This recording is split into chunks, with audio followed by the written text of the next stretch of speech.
Louvado seja Deus. Amém, amados? Hoje, ceia do Senhor, a última do ano de 2019, aqui no templo do corpo de Cristo. E graças a Deus, hoje podendo ministrar, né? Desde a primeira ceia de outubro, que nós estávamos com dificuldade de estar ministrando devido à saúde, mas graças a Deus hoje podemos dar continuidade àquele seriado sobre a ceia do Senhor. E eu quero convidar os irmãos para de pé nós lermos 1 Coríntios capítulo de número 11. Glória a Deus. Que este momento seja mais do que a continuidade deste seriado de mensagens sobre a ceia, que é a segunda parte esta, seja mais do que arquivo de documento homilético, hermenêutico, enfim, de celebração, até porque isso fica na página da Rede Cristã, fica no YouTube, não é usado para o seriado de ministrações que acontece na Rede Cristã, no aplicativo, de 3 em 3 horas, a começar às 3 horas da madrugada. Mas que este momento seja um momento abençoador para a vida dos irmãos que estão aqui no templo, momento abençoador para a vida de quem estiver nos ouvindo agora pela 103,3, momento abençoador para quem estiver nos ouvindo pelo aplicativo da Rede Cristã, pelo Facebook, pelo YouTube, enfim, seja abençoador para a vida de todos, em o nome de Jesus Cristo. Amém, amados? 1 Coríntios, capítulo de número 11. Vamos, nesse momento, começarmos a ler a partir do versículo de número 26. A partir do versículo 26, que nos diz a palavra de Deus. Quem achou, por favor, leia comigo.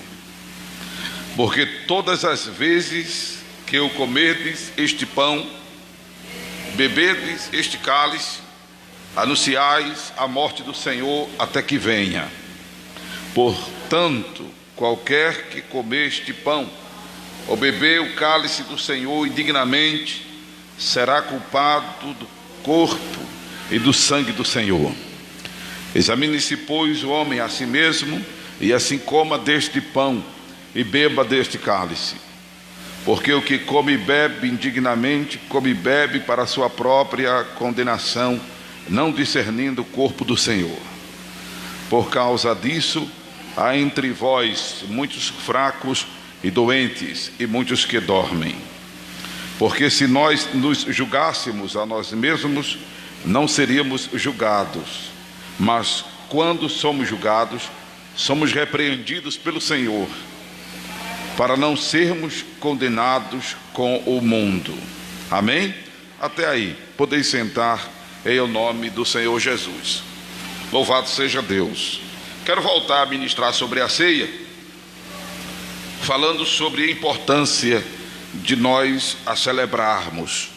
Como já foi dito e é conhecido dos irmãos, a ceia do Senhor, ela é um direito, é um dever e é uma necessidade de toda aquela pessoa convertida a Jesus. Até porque é quando a pessoa se converte a Jesus que ela se torna membro do corpo de Cristo. Não é no batismo nas águas que ela se torna membro do corpo de Jesus. É no ato da conversão. O batismo é importante? Ele é imprescindível? Primeiro porque foi Jesus quem disse que devemos nos batizar, como devemos batizar pessoas.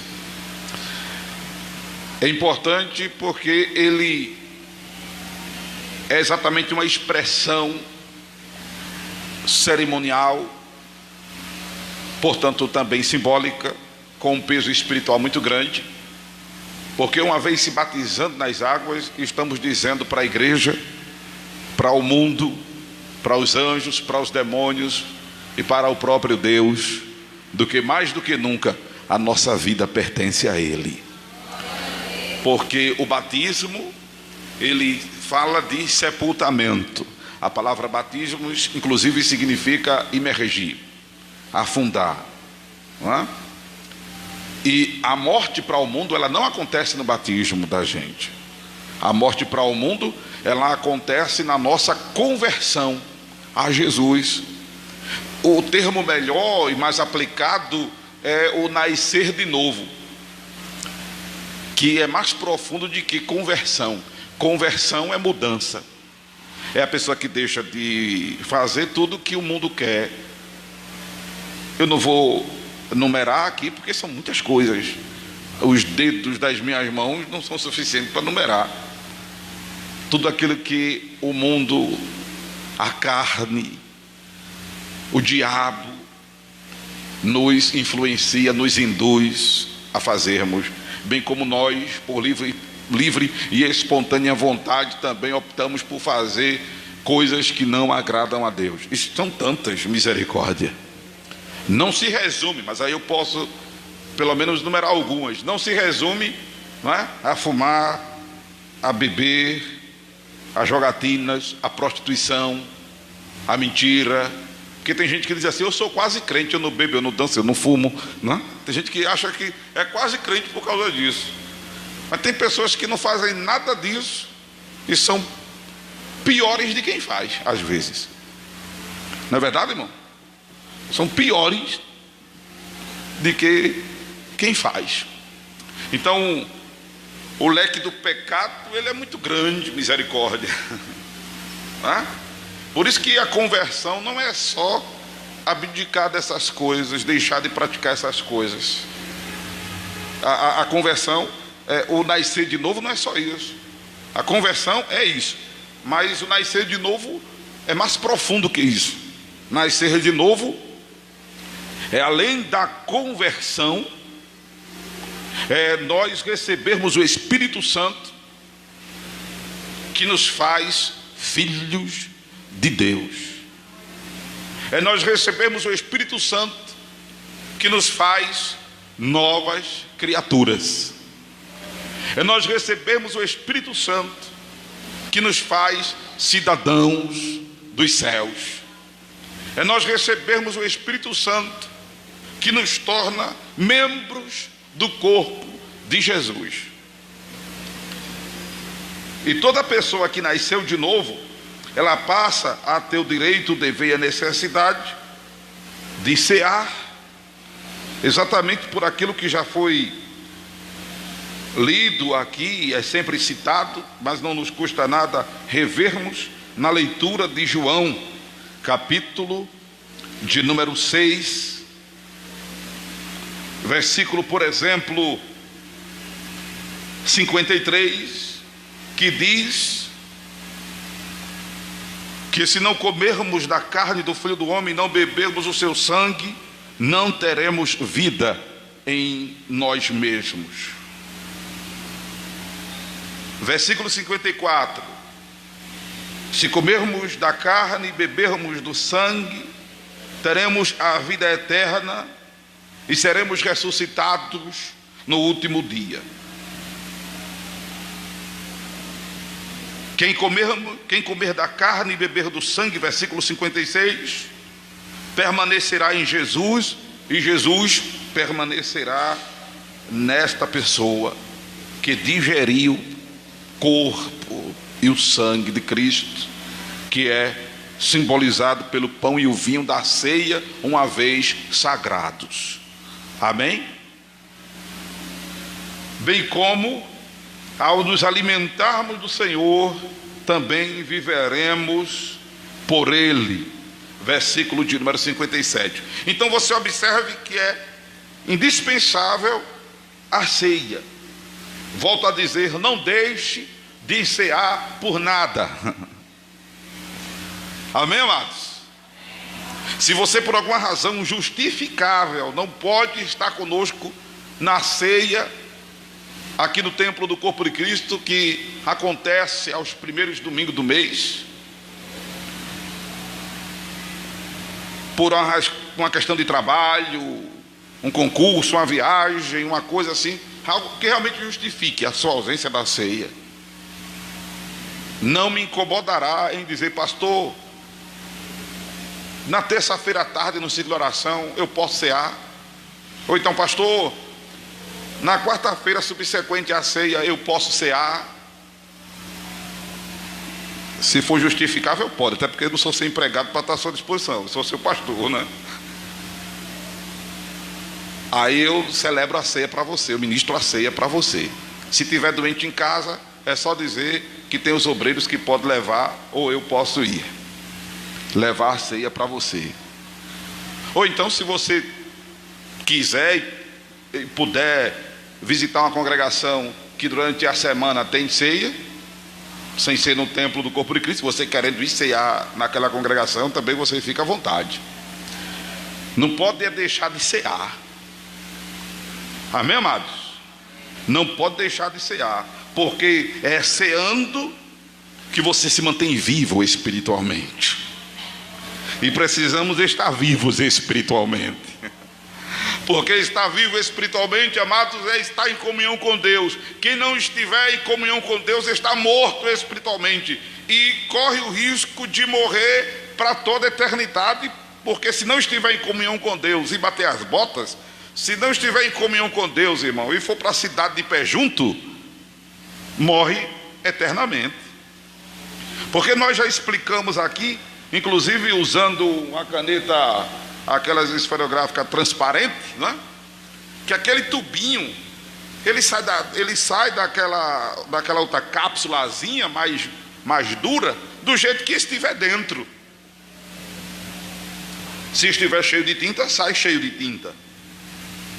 Se estiver vazio da tinta, sai vazio da tinta. Assim é o nosso espírito indo para a eternidade. Se estivermos em comunhão com Deus, ele sai em comunhão com Deus. Se não estivermos em comunhão com Deus, ao morrermos, ele sai sem comunhão com Deus, e isso é morte eterna. E para me manter vivo espiritualmente, eu preciso me alimentar de Jesus. Amém, amados? Porque não é simplesmente comer do pão, não é simplesmente, amados, entenda, beber do vinho, mesmo que sagrados após a oração da igreja, porque nós oramos juntos pelos elementos. Volto a dizer, os únicos elementos que ingerimos, que comunicam a presença de Deus. Não existe, à luz da Bíblia, água ungida, não existe confeito ungido, não existe nada ungido, pode ser até muito gostoso, mas não existe nada ungido que comunique a presença de Deus fora esses dois elementos, o pão e o vinho da ceia. Que é um ato simbólico, é uma questão de fé, mas por ter sido uma instituição do divino, isso gera um efeito espiritual profundo em nós. Isso desenvolve em nós a mente de Cristo. Isso desenvolve em nós o sentimento que houve em Cristo Jesus. Isto faz com que também nos afeiçoemos de Cristo, além da leitura bíblica, além da meditação na palavra de Deus, além da constante oração, porque são essas coisas que vão nos afeiçoando a Cristo, que vão fazendo com que nós pareçamos com Cristo, além do envolvimento na obra, a mão no arado, a evangelização, a visitação, tudo isso soma para que nós nos afeiçoemos a Cristo, porque quando estamos envolvidos na devoção, quando estamos sendo crente com a mão no arado, quando estamos sendo servos inúteis procurando ser úteis, quando estamos, sabe, amados, vestindo a camisa do Evangelho, arregaçando as mangas desta camisa e suando as mangas desta camisa, isso faz com que nós nos afeiçoemos a Cristo. Tudo isto soma. E muito também este ato de fé, que é a celebração da ceia, nos mantém vivos espiritualmente. Aleluia, aleluia. E estar vivo espiritualmente é fundamental, porque a gente não sabe, primeiro, a hora que podemos partir para a eternidade.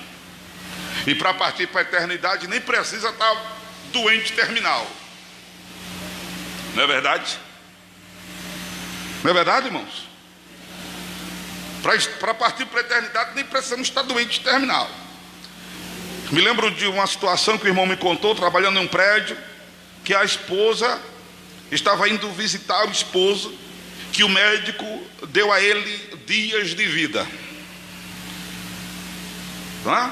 E ela todos os dias ia visitar o maridão no hospital, com aquela sensação de se despedir dele naquela visita que de repente podia ser a última.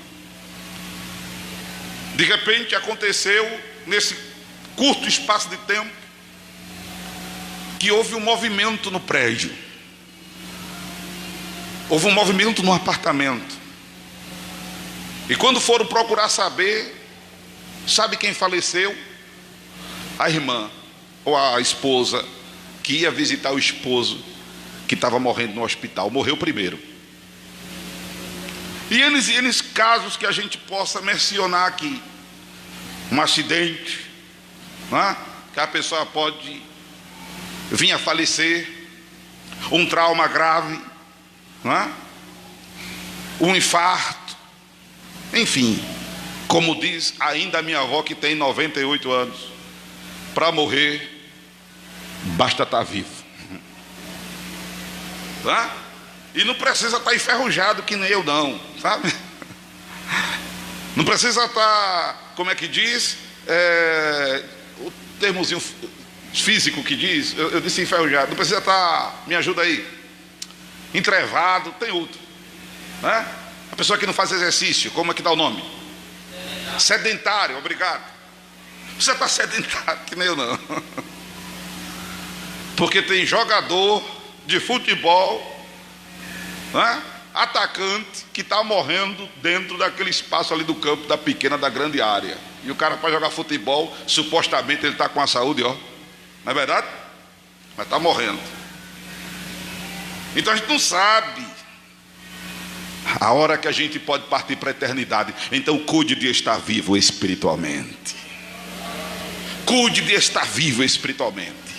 Eu sei que de repente você está querendo uma palavra de vitória, está querendo uma palavra de bênção, porque está desempregado, porque está com problema na família, está com problema no casamento, está com problema de repente de saúde, está com a causa na justiça. Mas eu quero dizer a você as palavras de Jesus: que adianta ganhar o mundo inteiro e perder a alma.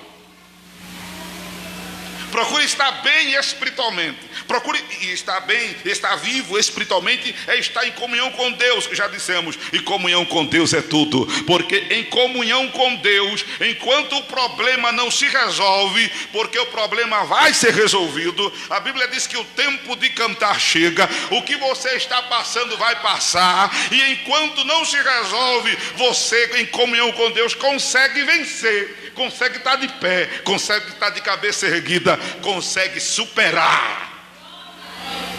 A comunhão com Deus é tudo, que além de nos manter bem neste mundo de trevas, nesses caos existenciais, aleluia, ainda nos garante a salvação eterna. Cuide de estar vivo espiritualmente. Cuide de estar em comunhão com Deus. Amém, amados? Não deixe de cear por nada. Aleluia. Para ser ressuscitado. Seja por ocasião do arrebatamento da igreja, a gente vai falar disso daqui a pouco. Ou se porventura acontecer, né? E eu espero que não aconteça a nenhum de nós aqui, de não sermos arrebatados da vinda de Jesus. Até porque também não vai durar muito se não for arrebatado na vinda de Jesus, né? Porque tem um episódio da grande tribulação, e a outra ressurreição vai ser só para a eternidade. Depois da grande tribulação, depois do milênio, e eu duvido que você viva 1000 anos, né? Talvez nem dure, nem atravesse a grande tribulação. Talvez nem atravesse a grande tribulação, mas certamente, se, claro, atravessar a grande tribulação e adentrar no milênio, aí você vai viver 1000 anos. Aí também tem isso, né? Só corrigindo aqui. Se você atravessar a grande tribulação, e olha, não aposte em querer atravessar ela não, porque vai ser muita pressão, viu? Se você acha difícil ser crente hoje, você vai ver o que, aliás, eu espero que você não veja, né? Mas se você estudar sobre o assunto, você verá o que será difícil ser crente na grande tribulação. Só para dar um bizu, quem não aceitar o anticristo, quem não aceitar o sinal da besta, para poder comprar comida, veste, beber água, calçado e tudo para viver, vai ser morto, né? Vai ser morto. E o que as pessoas mais querem é viver, não é? Então, se porventura você atravessar a grande tribulação, chegar no milênio, aí sim você viverá 1000 anos. Mas ainda assim corre o risco de, na soltura de Satanás, porque ele vai estar preso no período do milênio, você ser uma das vítimas do engano dele. E se porventura você morrer na grande tribulação, aí você se salva. Mas não aposte para esse tempo não. Porque para participar da segunda ressurreição, aí vai ficar mais complicado. Por isso que está escrito em Apocalipse, que bem-aventurado e santo aquele que tiver parte na primeira ressurreição. Porque quem tiver parte na primeira ressurreição está salvo. Quem tiver parte na primeira ressurreição é porque o nome está escrito no livro da vida. Quem participar da primeira ressurreição já está literalmente classificado para o lado direito do Senhor, que vai ouvir dele: vinde, benditos de meu Pai, e herdai o reino que está preparado para vós desde a fundação do mundo. Aleluia. Quem tem essa esperança, levanta a mão e dá uma glória a Deus aí, aleluia. Esta é a fé que nós vivenciamos. Não deixe de cear por nada, aleluia. Jesus ainda disse que comendo da carne e bebendo do sangue permanece nele. Mantém essa comunhão, mantém essa reciprocidade do divino, não é? E aí vivencia Jesus ao ponto inclusive de viver por ele, assim como ele disse que o Pai vivia nele e ele vivia no Pai. Essa sincronia, sabe, amados? Essa simbiose espiritual. Louvado seja o nome do Senhor. Para poder inclusive, sabe, quando eu estou falando dessa simbiose, dessa sincronia espiritual, desse feedback, dessa reciprocidade, é para poder dizer aquilo que Paulo disse: combati o bom combate, acabei a carreira e guardei a fé. Para dizer, como disse Salomão: as muitas águas não podem apagar o nosso amor, nem os rios afogá-los. Amém? Louvado seja o nome de Jesus. Isso já no finalzinho da vida, né? Enquanto vivo, dizer também, como disse Paulo: nada me separará do amor de Deus que está em Cristo Jesus, o nosso Senhor. Nem a vida, nem a morte, nem os anjos, nem os demônios, nem o perigo, nem a nudez, nem a fome, nada, nem ninguém. Porque tem gente que por besteira está negando Jesus. Negando Jesus por causa de homem, negando Jesus por causa de mulher, negando Jesus por causa de emprego, negando Jesus por causa de vantagens, negando Jesus por causa de prazeres efêmeros. Tem gente negando Jesus por besteira. Não é para se negar Jesus por nada. Amém, amados? Então está aí a razão de não deixarmos de cear. Como não podemos deixar de celebrar a ceia. Há denominações que já estão inclusive deixando de celebrar a ceia, porque entenderam errado, como tem crentes que deixam de cear porque entendem errado. Aquilo que a gente lê no versículo 27 de Coríntios 11, leiam comigo. O texto diz: porque aquele que comer este pão ou beber o cálice do Senhor indignamente será culpado do corpo e do sangue do Senhor. Aí tem crente que entende porque foi ensinado que comer e beber indignamente é comer e beber em pecado, e nós já desmistificando isso, já desmistificamos isso. Aí, se o crente comum entende que não deve vir à ceia, ou não deve cear porque pecou naquele dia, ou porque pecou, aí ele já deixa de cear. Imagine se um pastor entender que ninguém é digno de cear, aí ele resolve realmente não sequer celebrar a ceia. E tem muitos pastores que não estão celebrando a ceia mais em suas congregações, como tem pessoas que deixam de cear porque entendem errado esse versículo. E nós já explicamos aos irmãos que o próprio texto nos diz, não é? Que o versículo 29 inclusive ajuda a entender que o que come e bebe indignamente, come e bebe para a sua própria condenação, não discernindo o corpo do Senhor. Na Bíblia do hebraico para o português diz melhor assim, que não discernir, comer e beber indignamente é não entender o porquê de Jesus ter morrido, é não entender o porquê o verbo se fez carne. E olha que Deus já me deu esse entendimento antes de eu poder adquirir essa Bíblia do hebraico para o português. Eu já entendi assim pelo Espírito. Mas o texto deixa bem claro isso. O grande problema é que tempos atrás, pessoas teologicamente despreparadas ou preguiçosas de teologizar, absorveram que comer e beber indignamente é comer e beber em pecado, e saíram passando, sabe? E aí isso foi, crescendo como se cresce clara de ovo quando a gente começa a bater, que fica aquela neve. Quanto mais bate, mais cresce. Aí se pulverizou esse entendimento errado. O texto deixa bem claro que não discernir o corpo do Senhor é o que nos torna indignos de cear. Discernir é entender o propósito da encarnação do verbo, entender porque aconteceu o que está escrito em João capítulo 1 versículo 14. O que é que está escrito em João 1,14? O verbo se fez carne e habitou entre nós, e vimos a sua glória como a glória do unigênito do Pai. O verbo se fazer carne, o grande propósito de Deus ter se humanizado, foi exatamente para morrer por nós, pecadores. Foi exatamente para fazer com que nós tenhamos acesso à sua presença. Foi exatamente para que nós tenhamos a remissão dos pecados, porque Deus mesmo estabeleceu o princípio de que sem derramamento de sangue não haveria remissão de pecados. Foi o princípio que a moral de Deus resolveu criar. Mas aí não havia sangue puro, não havia sangue imaculado, não havia quem não pecasse.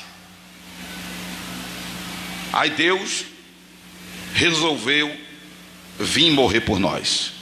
E para Deus morrer, ele tinha que assumir forma humana, porque Deus é espírito, e o espírito não morre, não é? Aí ele se reveste dessa estrutura corpórea da gente, se humaniza. Quando se humaniza, cumpre-se aquilo que o profeta Isaías disse: a virgem dá à luz ao menino e o seu nome é Emanuel. O nome, a palavra Emanuel significa Deus conosco, que é esse processo da metamorfose, sabe, do espírito em carne. Esse processo o divino classificou como Emanuel. Quando a estrutura está pronta e passa pela porta de acesso ao mundo, que é o ventre materno, é a porta de acesso ao mundo, o ventre materno, o ventre da mulher. E quando passa pela porta, recebe o nome de Jesus. Por isso que quando José quis deixar Maria em segredo, o anjo disse: recebe-a como tua esposa, porque o que nela está gerado é do Espírito Santo, em cumprimento ao que disse o profeta: eis que a virgem dará luz ao menino, e o seu nome será Emanuel, que traduzido é Deus conosco, e ele se chamará Jesus, porque salvará o seu povo dos seus pecados. Aí quando a estrutura está pronta, que passa pela porta, que é o ventre materno, aí nasce, recebe o nome de Jesus. Amém? Que é Deus em forma humana. Quem é Jesus? Deus em forma de homem, com o propósito de salvar. O nome Jesus significa Salvador. E por que esse nome tem todo o poder? Primeiro, porque ele é Deus em forma humana. Em segundo lugar, esse nome tem todo o poder. Aleluia. Porque como homem, glória a Jesus, ele foi tentado em todas as coisas, como está escrito em Hebreus capítulo 4, versículo 15. Ele foi tentado em todas as coisas, mas não cedeu a nenhuma das tentações. Paulo diz em Filipenses capítulo 2, que ele foi obediente até a morte, e morte de cruz. Ou seja, ele não pecou, ele nunca pecou, ele nunca falhou, ele nunca errou, ele nunca se maculou. Por isso que a morte não tem domínio sobre ele.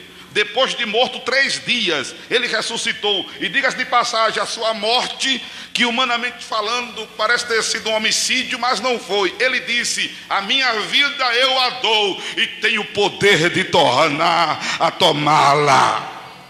Porque o aguilhão do pecado, que é a morte, não tinha domínio sobre ele, porque ele não pecou. Aí ao 3º dia ele ressuscita, e ao ressuscitar ele diz: todo poder foi me dado no céu e na terra. Aleluia. E agora mais do que nunca o seu nome tem poder sobre os demônios, que já tinha, tem poder sobre as enfermidades, que já tinha. Amém, amados?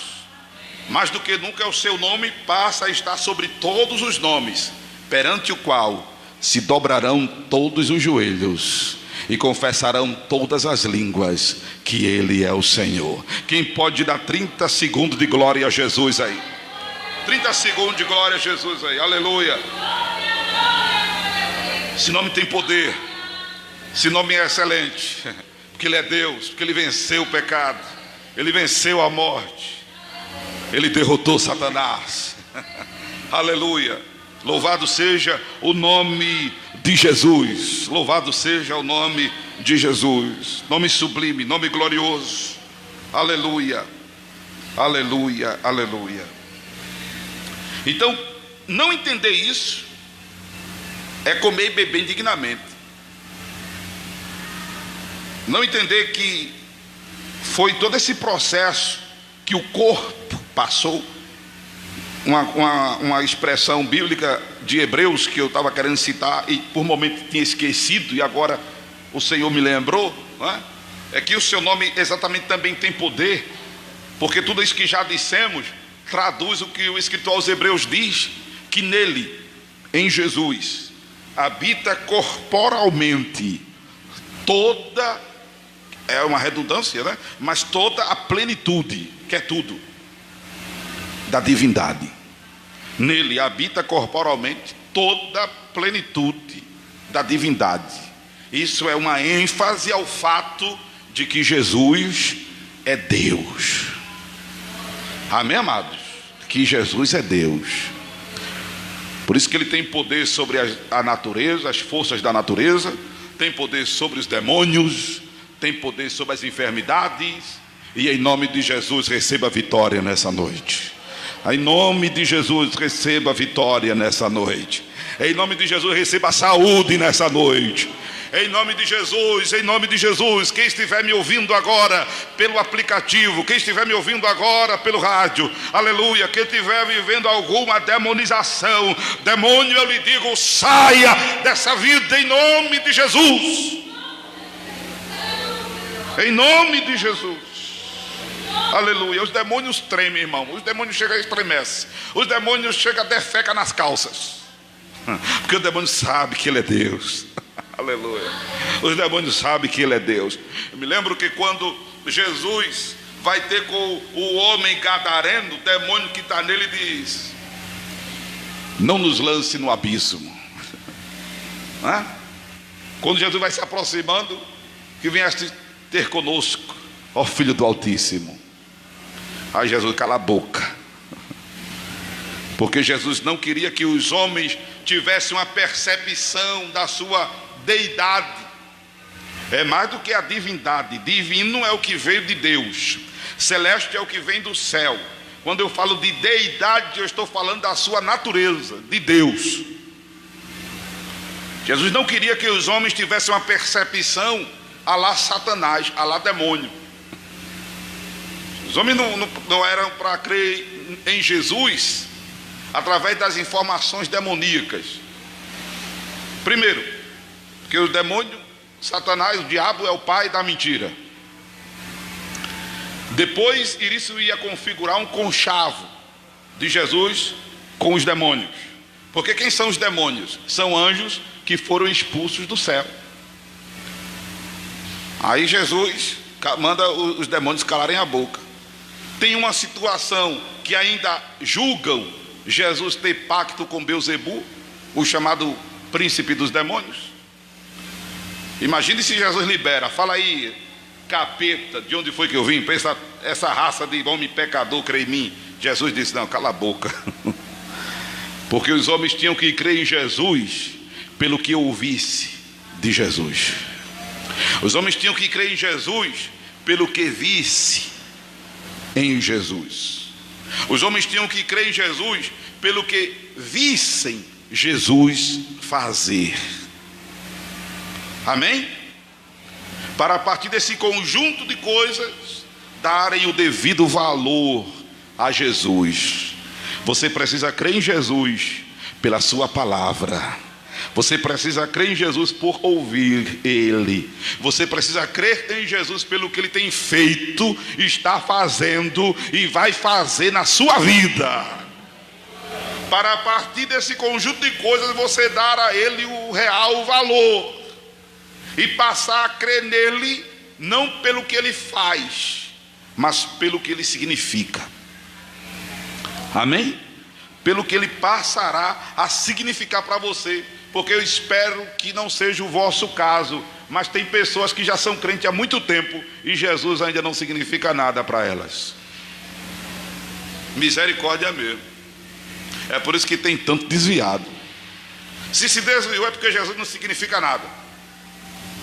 Porque para quem Jesus significa alguma coisa, ele até se arrasta, mas não deixa o caminho.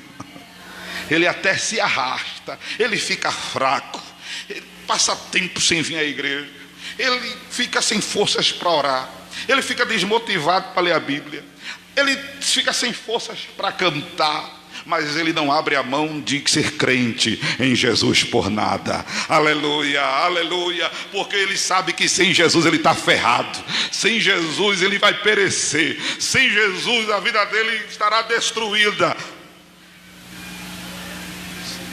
Sabe que sem Jesus é pior. Sabe que sem Jesus vai perder sentido. Sabe que sem Jesus está ruim, vai ficar pior ainda. Sabe que sem Jesus não há salvação. Sabe que sem Jesus não há felicidade, não há contentamento, não há preenchimento do vazio da alma que é do tamanho de Jesus. E não vai ter nada que preencha. Não vai ter droga, não vai ter álcool, não vai ter sexualidade, não vai ter conquistas, não vai ter patrimônio que preencha o vazio que é do tamanho de Jesus. Não haverá sabor, contentamento, satisfação existencial. Para quem Jesus significa alguma coisa,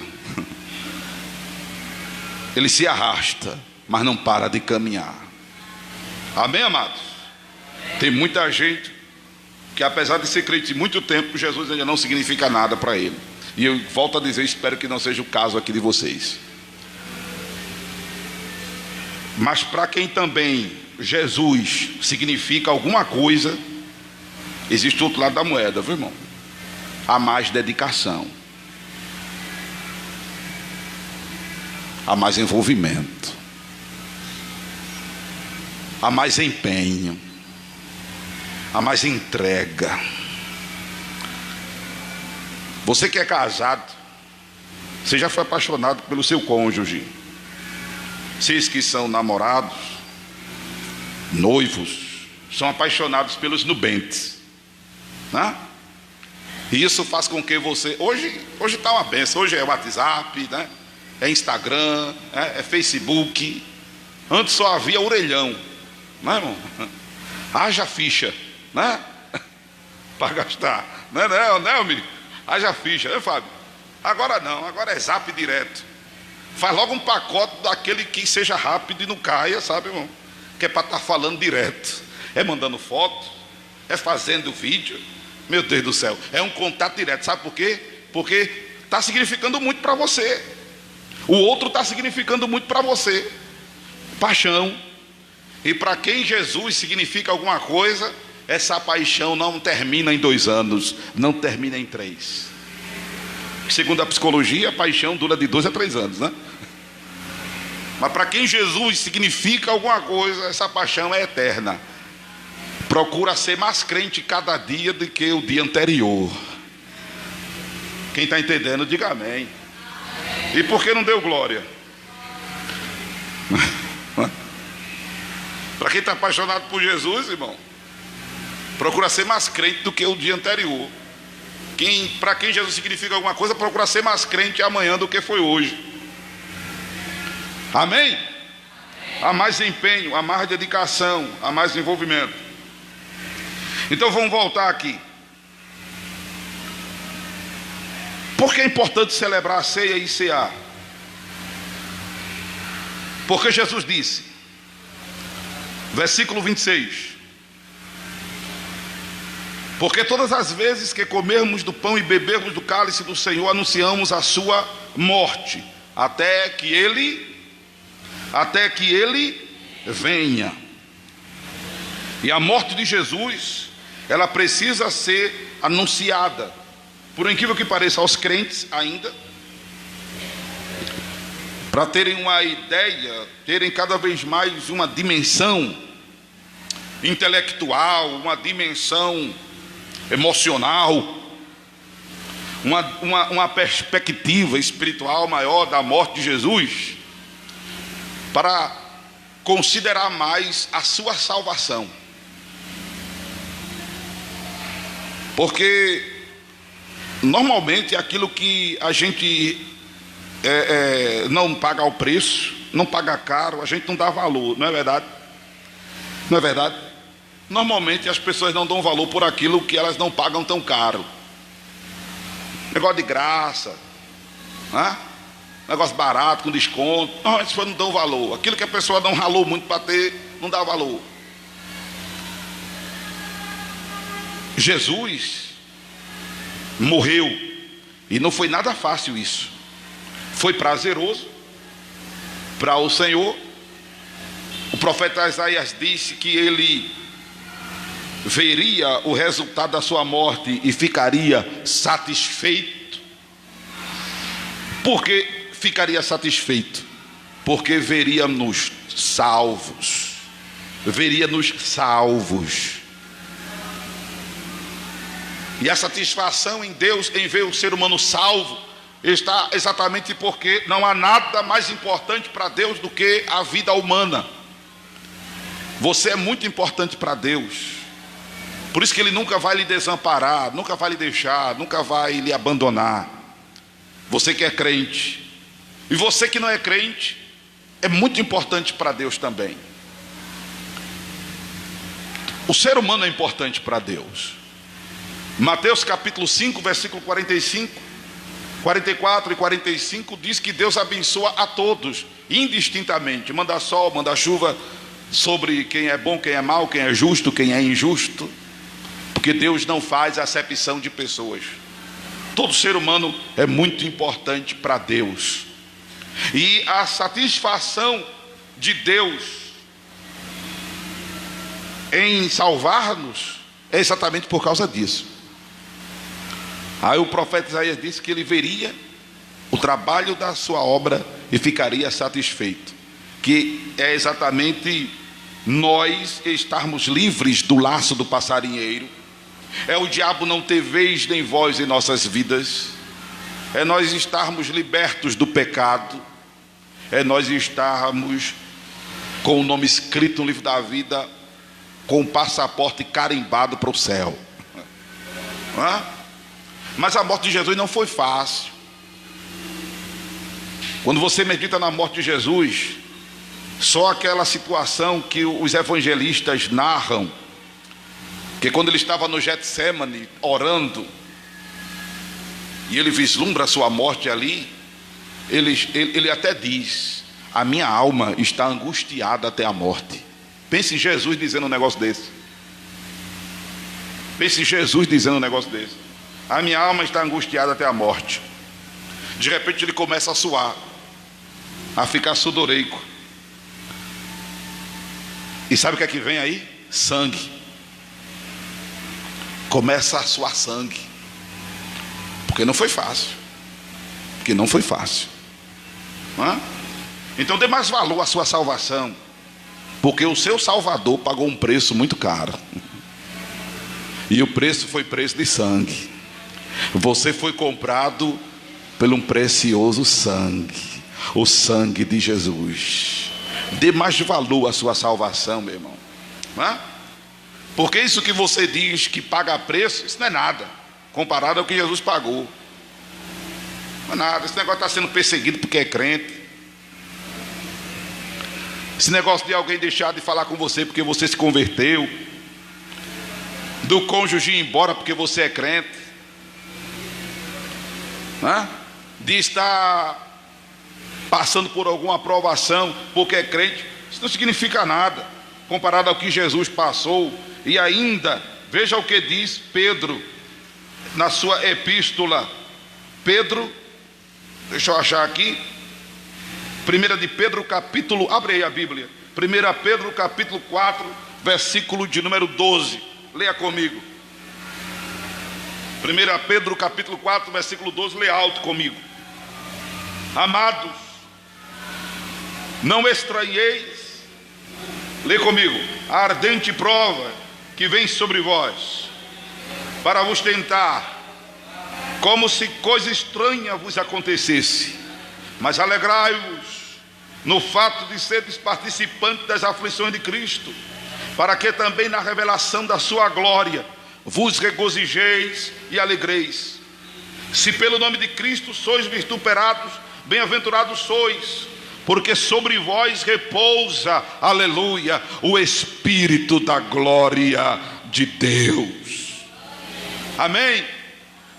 Se você está passando por um processo difícil, porque você é crente, sabe o que está acontecendo nesse momento? A glória de Deus está pousando sobre a tua cabeça. Aleluia. A glória de Deus está pousando sobre a tua cabeça. É só levantar a mão e dizer: eu tomo posse da vitória. Amém? Louvado seja o nome do Senhor. É só se entregar. É só deixar esse Espírito que repousa sobre vós vos envolver. Bendito é o nome do Senhor. Você está na vantagem. Se você está passando pelo que está passando porque é crente, você está no caminho certo. Você está na vantagem. O ruim é se você está criando, buscando, né, sarna para se coçar. Aí, meu irmão, aí é bronca, né? Aí é bronca. Nenhum de vós, continua o texto, versículo 15, nenhum de vós padeça como homicida, ladrão, malfeitor, ou como que se intromete em negócio alheio. Porque tem pessoas que estão passando por algum processo que acham que é crente. Não, é porque fez o que não devia, se meteu na vida dos outros, não é? Plantou pepino, plantou abacaxi. Não sei porque a turma sempre compara problema a pepino e abacaxi. Pensa esse negócio que eu gosto: pepino e abacaxi. Se tiver docinho, aleluia. Pepino na salada, glória a Deus. Não sei porque a turma compara pepino, não sei. Mas buscou sarna para se coçar, aí é outra bronca. Não te mete nessas broncas não. Mas se está pagando preço porque é crente, dê glória a Deus. Dê glória a Deus, porque você está no caminho certo. Louvado seja o nome do Senhor. Voltando aqui ao versículo 26 de 1 aos Coríntios: anunciais a morte do Senhor. Já falamos bem superficialmente sobre essa morte, não é? Que não foi fácil, mas olha o que ela garante para nós. Hebreus capítulo de número 10, Hebreus capítulo de número 10, versículo de número 19. Hebreus 10 e 19. Tendo, pois, irmãos, ousadia para entrar no santuário pelo sangue de Jesus, porque para ele ter morrido foi necessário que seu sangue fosse vertido, né? Seu sangue se esvaísse. O sangue é a alma do corpo, e é perdendo o sangue que ele morreu.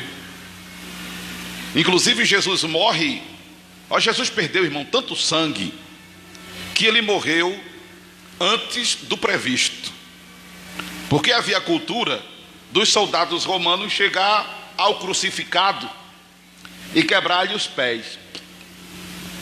Quebrava os pés, havia uma hemorragia interna, o cabo morria. Aí chegou a hora de irem quebrarem os pés dos crucificados. Quebraram o pé de um. Quando passaram por Jesus, assim olharam. Certamente eu imagino que na ordem, na sequência, não sei, ou simultaneamente, 3 soldados, cada um para quebrar o pé de um. Não existe um relato como isso se processa. Se começava da direita para a esquerda, da esquerda para a direita, ou 3.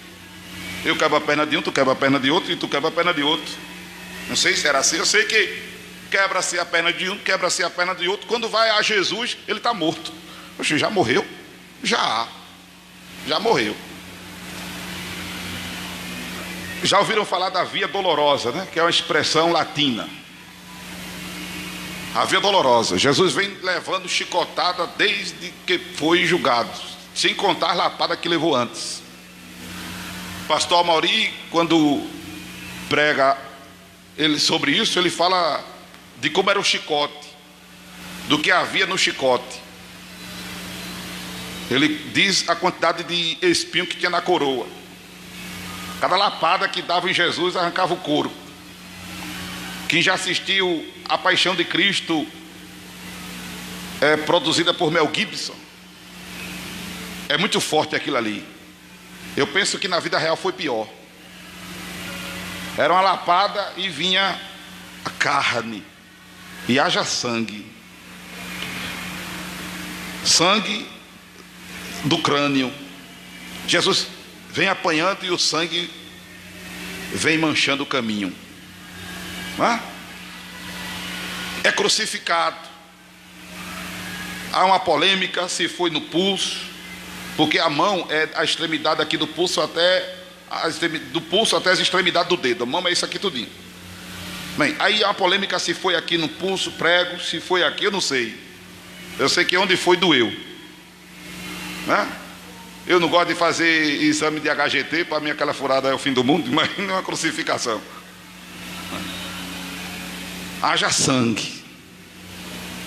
Não faça o teste de querer furar só a mão não, mas onde você furar vai sair sangue, né? E fura aqui, e bota os pés um em cima do outro, e tome prego, haja sangue. E está Jesus ali, na posição anatômica, né? Com os braços abertos, e tome sangue. Quando os soldados vão a ele, já está morto. É mesmo, está morto. Pega a lança. Aí furam Jesus. Furam ele aqui de lado, né? No lóbulo, não sei, do lado direito ou do lado esquerdo, não sei. Eu sei que fura ele. Quando fura, sai sangue. E sai o resto do sangue todinho. A Bíblia diz ainda que sai sangue e água. Aí eu volto a dizer, não existe nada de água ungida, viu, irmão?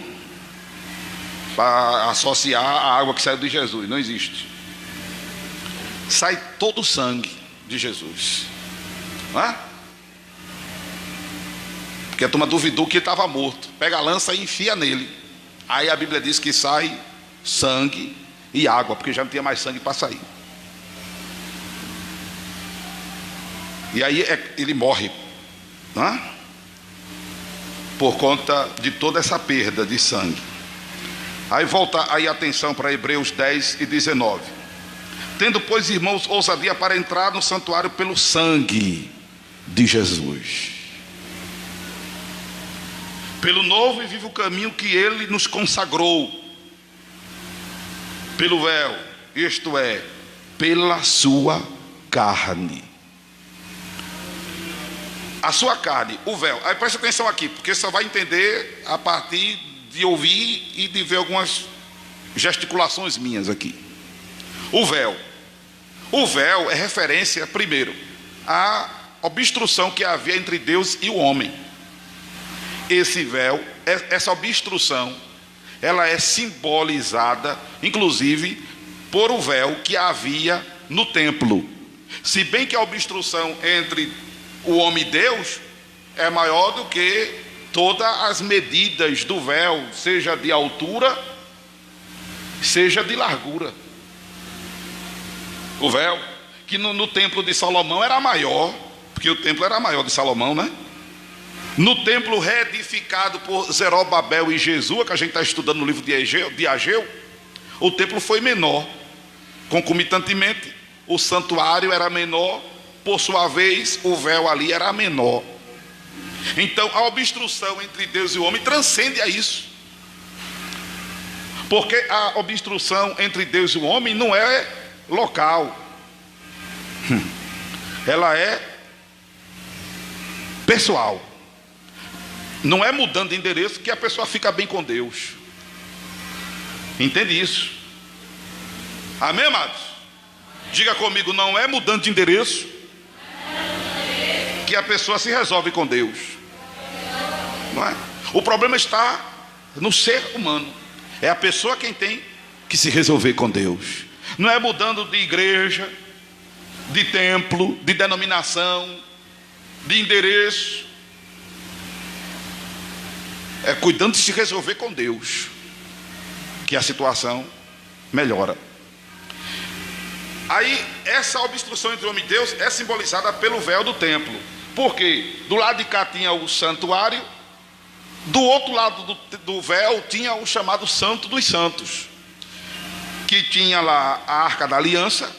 Dentro da Arca da Aliança era guardado, logo no começo, as tábuas da lei que Deus deu a Moisés. Isso para o povo de Israel nunca se esquecer da vontade de Deus. Tinha a vara de Arão, que já era um material artesanal, igual esse púlpito aqui. Isso aqui é de madeira, mas a vara de Arão floresceu. Isso era para o povo de Israel jamais esquecer da soberania de Deus. E tinha uma porção do maná, o maná que inclusive não servia para ser guardado para outro dia, porque ele evaporava.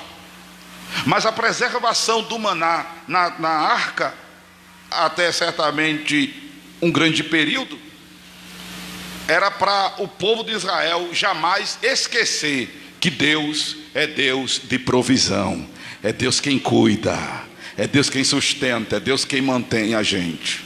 Não podemos esquecer disso. Não esqueça que quem cuida de você é Deus. Amém? Não esqueça que Deus é soberano, é poderoso. Ele é o Todo-Poderoso. Para Ele nada é impossível. Nunca esqueça disso. Esteja sempre consciente que o seu problema para Deus e nada é a mesma coisa. Amém? Então começa a contar a vitória aí, em nome de Jesus. Começa a contar a vitória, porque esse teu problema para Deus não é nada. Aleluia! Mas também não esqueça de fazer a vontade de Deus. Seja sempre lembrado de fazer a vontade de Deus. Além desses elementos dentro da arca, tinha a tampa chamada de propiciatório. Nessa tampa tinha a imagem de querubins, cujas asas se encontravam uma com as outras.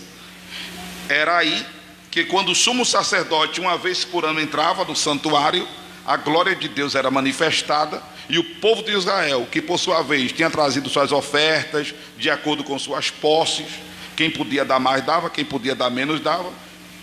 Alguém sempre dava alguma coisa, por menor que fosse a oferta, porque sempre recebemos de Deus. Amém, amados? E é das mãos de Deus que nós o damos, disse Davi e Salomão. É da tua mão que tu damos. Então recebemos de Deus e entregamos. Amém? Por isso que nunca devemos deixar de ofertar, nem de dizimar. Não devemos deixar de fazer isso. E aí quando o sumo sacerdote entrava e a glória de Deus se manifestava ali, o sacerdote que tinha os ensinos no abanhado das suas vestes se movimentava para lá e para cá. O povo entendia: eita, o sacerdote está vivo, Deus recebeu a nossa oferta, Deus recebeu a nossa adoração. Com isso eles se alegravam, sabe por quê? Porque isso mantinha eles sendo providos por Deus. Provido na saúde, provido no livramento, provido na agricultura, na agronomia. Significava bênção. Deus estava vivo, o sacerdote estava vivo, Deus tinha recebido o sacrifício, bem como Deus tinha perdoado o pecado do povo. Porque as ofertas que, por exemplo, eram trazidas, como por exemplo a oferta para o holocausto, cada integrante do povo de Israel colocava a mão sobre o animal e confessava os seus pecados. Esse animal era sacrificado. Um outro animal também recebia a imposição de mão do povo, e o povo confessava os seus pecados. Um animal era sacrificado e era queimado. Queimando o animal, a fumaça subindo, era tudo isso simbolismo de oferenda a Deus. O outro animal, ele era solto no deserto. Isso tipificando o que era sacrificado, tipificava a morte de Jesus. O que era solto no deserto tipificava a ressurreição de Jesus. Mas se o sumo sacerdote lá não ficasse vivo quando oferecesse o sacrifício a Deus, se não fosse ouvido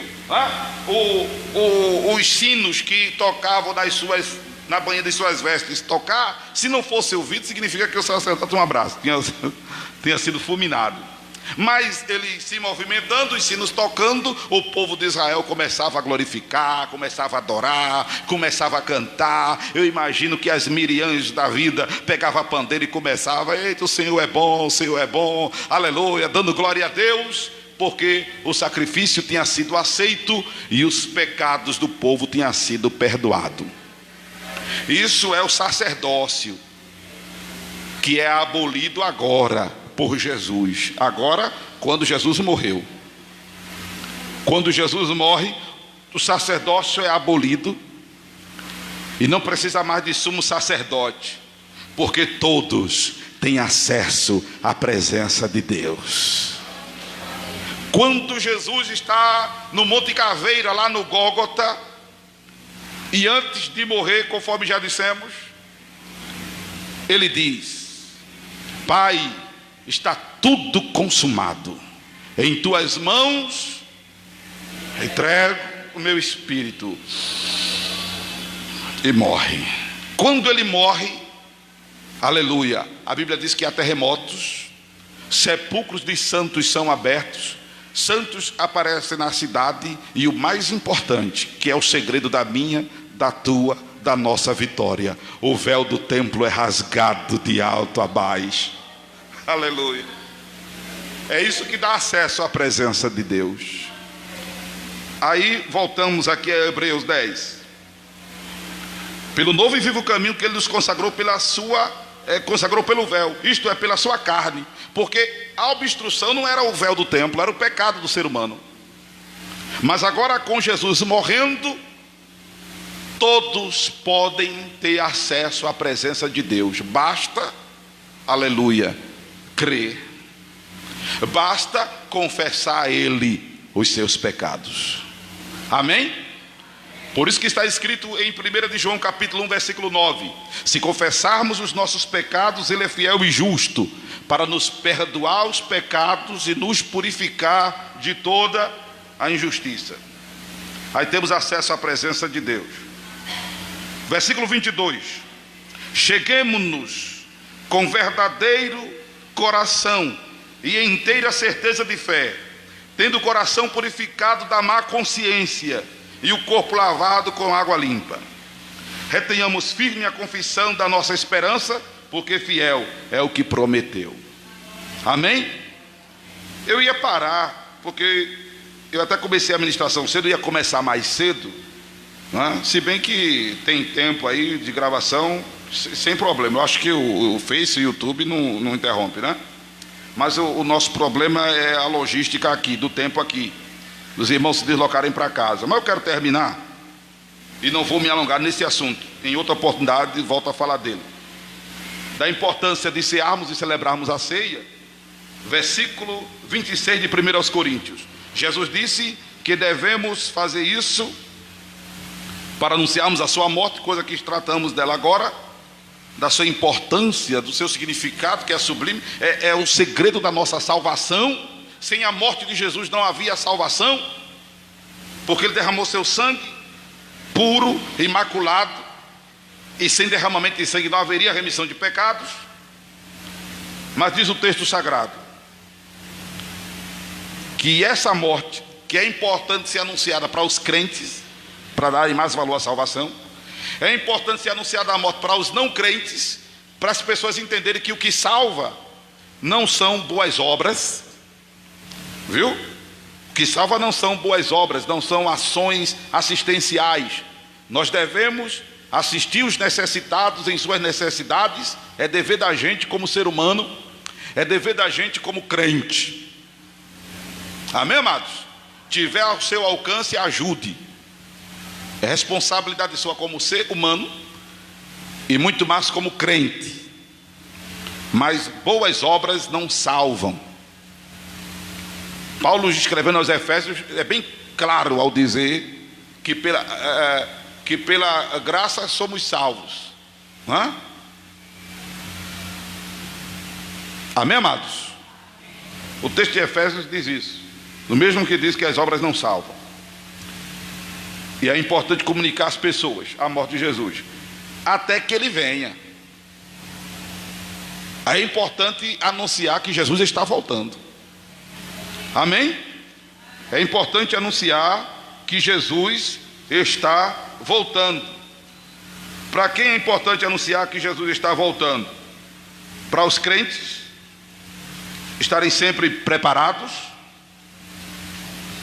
e para os não crentes se converterem a Jesus. Amém, igreja? Louvado seja Deus.